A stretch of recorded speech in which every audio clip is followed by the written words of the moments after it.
once again, WMMA Scene Now. As always, I'm your host, Chuck Stevenson. We're going to be going over the news for the week of March 26th to April 1st, 2018. Not a whole lot happened this week, but more than the last couple weeks, so I thought it was worth making a video for. Let's see, starting off with, Battlefield MMA finally paid Sarah Kaufman, Jessica Rose Clark after 1 year. Battlefield MMA was a one-and-done Korean mixed martial arts promotion. Sarah Kaufman beat Jessica Rose Clark by, I believe, a unanimous decision in that fight. They didn't get paid.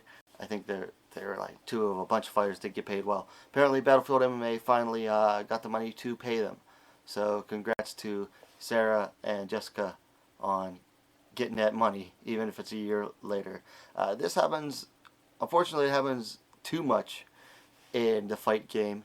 You'll have these promotions, they'll come up out of the woodwork, they'll try to get some good fighters, and then they don't end up getting the money, whether sponsors fall through, they don't sell enough tickets, the guys promoters are just shady, I don't know.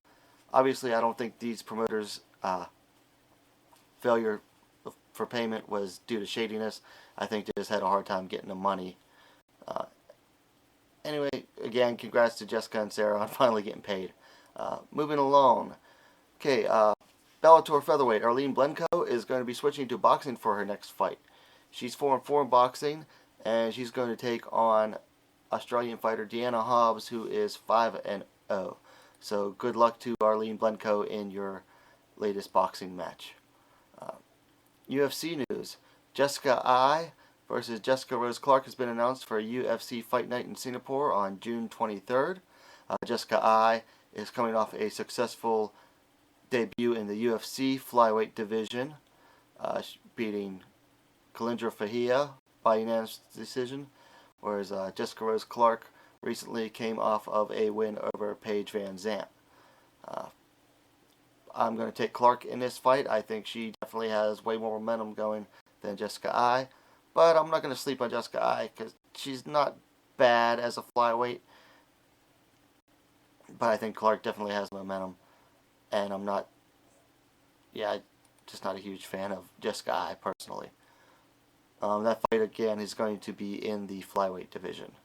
Another bit of UFC news. UFC bantamweight Amanda Lemos has received a 2-year suspension from the U.S. Anti-Doping Association, USADA, for testing positive for stanozolol in an out-of-competition test dating to, I believe it was November 8th, 2017. Fighters getting popped. Once again, another female getting popped, and I believe this is the second Brazilian female in a row getting popped by USADA. That's all I've got to say about that. In much better, more positive news, the large amateur organization, International Mixed Martial Arts Federation, aka IMMAF, has announced that it's going to be adding the atomweight division. So far, it is the only women's division that they didn't feature. They had strawweight all the way up through lightweight 155. How they had lightweight and not atomweight, don't know. But now they have atomweight, so good on IMMAF. Recent Invicta FC fighter Mina Grisander, who just came off a win last weekend, she was actually a 2015 IMMAF champ. So IMMAF, the big named federation, really good with putting out some international amateur fighters. So good on them for adding the atomweights and another victory for the atomweight division.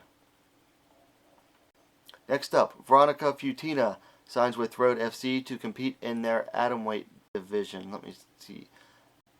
I had something about her. She is a 2-time world champion in hand-to-hand fighting. I guess that's the amateur sport. 4-time champion in Russian hand-to-hand fighting. 2-time European champion in hand-to-hand fighting. And a champion in Russian judo. I don't know what the hand-to-hand fighting is. I guess I'll have to look that up. She trains out of the Gladiator Fight team along with former Gabby Garcia jiu-jitsu opponents, Anna Maliukova and Oksana Gaglueva. Putina is 31 years old, hasn't made her mixed martial arts debut yet, so good luck to her in her professional debut. No fight announcement as of yet, so will be interesting to see who they pair her up with. And finally, Antonina Shevchenko, sister of more well-known Valentina Shevchenko, versus Silvana Gomez Juarez, has been booked for the next season of Dana White's Tuesday Night's Contender Series at 125. Be interesting to see how Shevchenko looks at 125. She's never fought, unlike her sister, she has never fought below bantamweight and has actually fought heavier. Silvana Gomez Juarez recently came off a failed title bid at KSW against what's her face? Against the Violence Queen Ariane Lipsky. She dropped a 5-round unanimous decision. So that's the news for this past week. Guys, let me know what you think about the happenings in the WMMA scene in the comments down below. And what are you waiting for? Subscribe to WMMA Scene now, the fastest growing women's mixed martial arts platform on YouTube.